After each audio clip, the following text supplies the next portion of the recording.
Hello students, आप लोगों का स्टडी पॉइंट 369 में बहुत ज़्यादा स्वागत है। अगर आप लोगों को ये वीडियो पसंद आए तो इसे लाइक, कमेंट, सब्सक्राइब जरूर कीजिएगा। तो आज हम सीखेंगे सवाल नंबर 6, निम्नलिखित प्रश्नों की गणना कीजिए। तो सबसे पहला सवाल दिया गया है कि 80 किलोमीटर प्रति घंटे की गति से एक मोटर कार को 720 किलोमीटर की दूरी तय करता है। देखो यहाँ पे अपने को एक दी गई दूरी और एक दी गई अपने को चाल।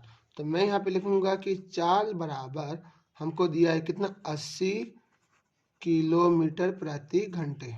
ठीक है, और दूरी यानी दूरी हम यहाँ लिखेंगे, दूरी को हम डी से भी लिख सकते हैं। तो वो कितना अपने को 720 किलोमीटर। फिर क्या बोला है, यदि मोटर कार 90 किलोमीटर प्रति घंटे की गति से गतिमान हो तो उतने ही दूरी तय करने के पहले की अपेक्षा कितना कम समय लगेगा, यानी अपने को समय ज्ञात करना है, यानी टी ज्ञात करना है। तो सबसे पहले अपने 80 किलोमीटर की स्पीड होगी तो तब उस टाइम पे कितना समय लगेगा। ठीक है, यहाँ पे लिख देते हो समय। और फिर जब चाल 90 किलोमीटर की होगी, कितनी, 90 किलोमीटर प्रति घंटे की होगी, और उसकी दूरी तो उतनी ही है। तो दूरी बराबर हम लिखेंगे कितना, 720 किलोमीटर। ठीक है, अब तो पहले की अपेक्षा कितना कम समय लगेगा, तो देखते हैं। तो देखो चाल का सूत्र होता है, चाल बराबर दूरी बटे में समय होता है। ठीक है, अब यहाँ पे अपने को समय ज्ञात करना। ठीक है ना, यहाँ पे अपने को समय ज्ञात करना, चाल और दूरी दी है तो ये समय भाग में, तो उस तरह क्या हो जाएगा, आ जाएगा गुणे में, जो गुणे में वो हो जाएगा भाग। तो हम लिखेंगे समय यानी टी बराबर दूरी बटे में चाल। ठीक है, यहाँ पे हम लिख सकते हैं दूरी। तो इसकी दूरी कितनी मेरे पास भाई, 720 किलोमीटर है, 720 किलोमीटर। फिर इसकी चाल कितनी है, 80 किलोमीटर। अब देखो यहाँ बटे में कितना, घंटे, तो बटे का बटा कहाँ जाएगा, ऊपर आ जाएगा, तो घंटे। तो किलोमीटर से किलोमीटर गया, 0 से 0 गया, 8 कम 8, 8 9 72। तो यानी कि मुझे यहाँ समय मिल गया कितना, 9 घंटे। यानी कि यदि एक मोटर कार की स्पीड 80 किलोमीटर होगी तब उसको 720 किलोमीटर दूरी तय करने में 9 घंटे का समय लगेगा।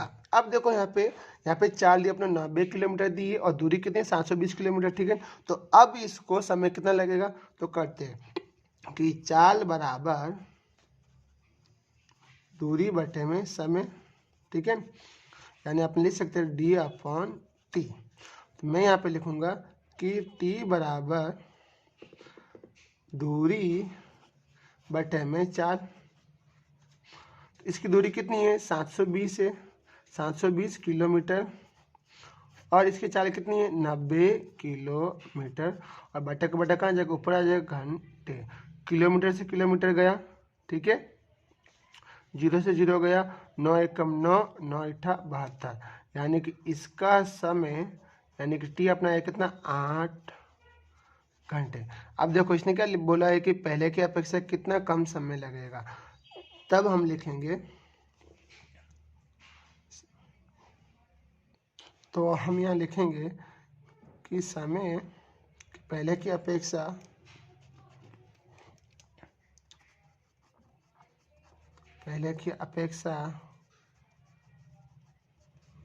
में समय हम यहाँ करेंगे 9 माइनस 8 घंटे। तो 9 में से 8 का तो कितना बचेगा, 1 घंटा। तो हम यहाँ लिखेंगे कि पहले की अपेक्षा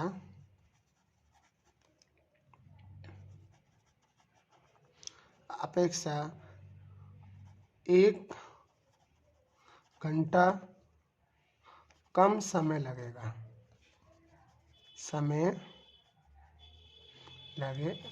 ठीक है, आगे समझ में आप लोगों को ये। अब अपना एक दूसरा सवाल, एक मशीन 8 घंटे में 960 रुपये की बोतलें भरती है। मशीन खराब होने के कारण वह केवल 5 घंटे की चलाई गई हो, तो बताइए मशीन द्वारा कितनी पानी की बोतलें भरी होगी। तो हम सिंपल से लिखेंगे कि 8 घंटे में यदि 960 बोतलें निकलती है, ठीक है, तो 5 घंटे में तो कितनी बोतलें आएंगी। तो सबसे पहले ये सीधा समानुपात में है, ठीक है, ये सीधा समानुपात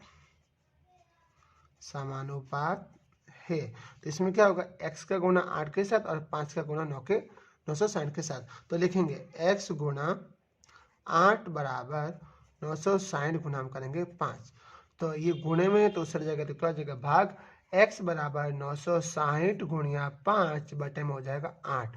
यदि 960 को 8 से भाग दे तो इसका आंसर आएगा 120। ठीक है, अब x बराबर 120 गुणिया 5, तो ये 12 का पड़ा 5 बार तो आएगा 60 और 0 का 0, यानी कि अपने को x बराबर मिला कितना, 600, यानी कि 5 घंटे में यह 600 बोतलें निकालेगा। ठीक है, अब कहते अपना दूसरा, इसमें तीसरा, यदि नाव की लंबाई 25 मीटर हो तब उसके स्तंभ की ऊंचाई 15 मीटर रखी गई है। यदि नाव की लंबाई 20 मीटर हो तो उसकी स्तंभ की ऊंचाई कितनी, ये भी सीधा है, ये भी सीधा समानुपात है। तो हम यहाँ लिखेंगे यदि 25 मीटर में 15 मीटर स्तंभ की ऊंचाई होती है, स्तंभ की ऊंचाई, तो 20 मीटर में कितना होगा, इसको अपने x बोल दे तो कितना मीटर, तो ये सीधा समानुपात है। ठीक है, ये सीधा समानुपात है। तो x का गुणा 25 के साथ, तो मैं यहाँ लिखूंगा 25 गुणा x बराबर 15 गुणा 20। तो गुणे में है तो ये हो जाएगा 60, भाग में हो जाएगा x बराबर 15 गुणा 20 बटे में आ जाएगा 25। अब देखो 20 और 25 को मैं दोनों को तोड़ूंगा, देखो 15 गुणा 4 पंचे 20 और 5 का बड़ा 5 बार 25 हो जाएगा, 5 का बड़ा 5 बार, तो 5 से 5 गया, 5 का 5, 5 दिया 15। तो अब क्या बचा, x बराबर 3 गुणा 4, तो x बराबर 3 चौके 12, यानी कि उसकी स्तंभ की ऊंचाई कितनी हो जाएगी, 12 मीटर हो जाएगी। कितनी मीटर, 12 मीटर। ठीक है, अब कहते हैं अपना चौथा, इसमें 800 किलोमीटर दूरी तय करने के लिए एक ट्रक 80 किलोमीटर प्रति घंटे की गति से दौड़ती है। तो सबसे पहले देखो इसमें दूरी बोला है, तो अपने यहाँ लिखेंगे दूरी, दूरी कितनी है, 800 किलोमीटर है। ठीक है, अब इसने बोला कि इसकी चाल कितनी है, 80 किलोमीटर, तो मैंने यहाँ पे लिखा चाल ये बराबर 80 किलोमीटर प्रति घंटा। अब यदि उसी गंतव्य स्थान पर 2 घंटे पहले पहुंचना हो तो ट्रक की गति कितनी करनी पड़ेगी। तो सबसे पहले इसमें अपने समय निकालेंगे। ठीक है, तो इसका क्या होता है, चाल बराबर दूरी बटे में समय, तो यहाँ पे हम समय निकालेंगे। ठीक है, तो समय बराबर दूरी बटे में क्या हो जाएगा, चाल हो जाएगा। तो देखो दूरी कितनी इसकी 800 किलोमीटर है और इसकी चाल कितनी 80 किलोमीटर, 80 किलोमीटर प्रति घंटा बटे बटे आ जाएगा ऊपर 0 से 0, 8 कम 8, 8 दाम 80, तो इसका समय आ जाएगा कितना, 10 घंटा आ जाएगा। ठीक है, मतलब कि यदि इसकी स्पीड 80 किलोमीटर होगी तो इसको 800 किलोमीटर दूरी तय करने में 10 घंटे का समय लगेगा। अब उसने क्या बोला कि यह 2 घंटे पहले पहुंचे, तो मैं यहाँ पे लिखूंगा कि उसी गंतव्य स्थान पर 2 घंटे पहले पहुंचे, 2 घंटे पहले पहुंचे, तो हम क्या करेंगे, 10 घंटा माइनस 2 घंटा, तो इसका आ जाएगा 8 घंटा। यानी कि यदि इसको 8 घंटे में यहाँ पे पहुँचना हो तो उसकी चाल क्या होगी, तो हम वही सूत्र का उपयोग करेंगे कि चाल बराबर दूरी बटे में क्या हो जाएगा, समय। ठीक है, यहाँ पे अपने पास समय है, दूरी भी है और अपने को चाल ज्ञात करनी है। तो दूरी कितनी मेरे पास, दूरी है 800 किलोमीटर, तो मैं यहाँ पे लिखूंगा 800 किलोमीटर बटे में आ जाएगा कितना, समय कितना, 8 घंटा, 8 घंटा। ठीक है, 8 का पारा 100 बार बोलूँगा तो कितना आ जाएगा, 800 आ जाएगा, तो इसका आ जाएगा 100 किलोमीटर प्रति घंटा, यानी कि इसकी क्या आ जाएगी, चाल। यदि उसको 2 घंटे पहले पहुंचना हो तो उसकी चाल होनी चाहिए कितनी, 100 किलोमीटर प्रति घंटा। ठीक है, आ गया समझ में। अब नेक्स्ट, अब आते हैं अपने पांचवा कि साइकिल के पहिए में 8 तिलिया हो तो 2 क्रमिक तिलियों के बीच का कोण कितना 45 डिग्री होता है। यदि 12 तिलिया हो तो 2 क्रमिक तिलियों के बीच का कोण कितना होगा। तो देखो यदि 8 तिलिया हो, कितनी तिलिया, 8 तिलिया हो तो उसके बीच का कोण कितना, 45 डिग्री का कोण बनता है। यदि 12 तिलिया हो तो उनके बीच का कोण कितना बनेगा, ठीक है। अब देखो ये किस में है, प्रतिलोम समानुपात में है, प्रतिलोम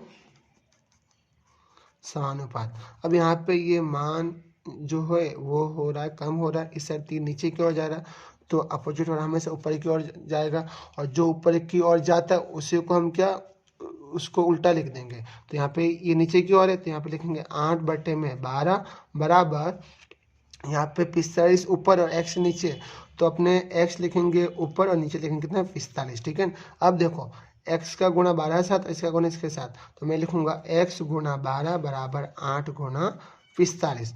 तो ये गुणे में है तो इसका हो जाएगा भाग, तो 8 गुणा 45 बटे में हो जाएगा कितना, 12, ठीक है। अब देखो यहाँ पे मैं करूँगा 4 गुणा 2 गुणा 45 बट्टे में यहाँ पे कितना 4, तो 4 तिया 12, 4 से 4 जाएगा, ठीक है। अब यहाँ पे हम करेंगे गुणा करेंगे, तो 2 गुणा 45 बट्टे में हो जाएगा कितना, 3, तो इसका आ जाएगा 90 बट्टे में 3, और इसको जब भाग दो तो x बराबर कितना आ जाएगा, 30 डिग्री। अब देखो इसको अपने ऐसे भी कह सकते हैं, और एक और तरीका है जो मैं आपको यहाँ बताता हूँ, वो है कैसा, x1 y1 बराबर x2 y2। x1 वो कितना मेरे पास 8 है, गुणा y1 कितना मेरे पास 45 डिग्री है, x2 कितना मेरे पास 12 है, और y2 मुझे याद करना है, ठीक है। अब मुझे y2 चाहिए, ठीक है। x1 ये हुआ, x1 हुआ, ये y1 और ये x2 ये हुआ y2, तो y2 याद करना है, यहाँ पे y2 याद करना है। तो यदि ये गुणे में, तो इसका हो जाएगा भाग, तो 8 गुणा 45 बटे में हो जाएगा 12 बराबर y2। तो देखो यहाँ पे 8 गुणा 45 बटे में 12, 8 गुणा 45 बटे में 12, तो अपने को y2 कितना मिल जाएगा, 30 डिग्री मिल जाएगा। यानी कि हम इसको ऐसे भी निकाल सकते हैं और ऐसे भी निकाल सकते हैं। आगे समझ में। अब करते हैं अपना छठा, एक सड़क बनाने के लिए 39 मशीन काम में लगाई गई है। तो सड़क 12 दिन में पूरी हो गई, तो यदि 52 मशीन काम में लगाई जाए तो बताइए कि सड़क कितने दिनों में बन जाएगी। अब देखो 39 मशीन है, इसको 12 दिन का टाइम लगता है, ठीक है। यदि 52 मशीन हो तो कितना टाइम लगेगा, ठीक है। तो ये हुआ x1 y1 और ये हुआ x2, ये कितना y2। तो हम ये करते x1 सबसे पहले ले लिख देते हैं, ये प्रतिलोम समानुपात में, किसमें है, प्रतिलोम समानुपात में, ठीक है। अब मैं यहाँ पे लिखूंगा x इंटू y1 बराबर x2 इंटू y2। x1 कितना मेरे पास 39, y1 कितना मेरे पास 12 बराबर x2 कितना मेरे पास 52 गुणा y2। तो अब मुझे y2 ज्ञात करना है, ठीक है। तो 39 गुणा 12 बटे में हो जाए कितना 52 बराबर y2।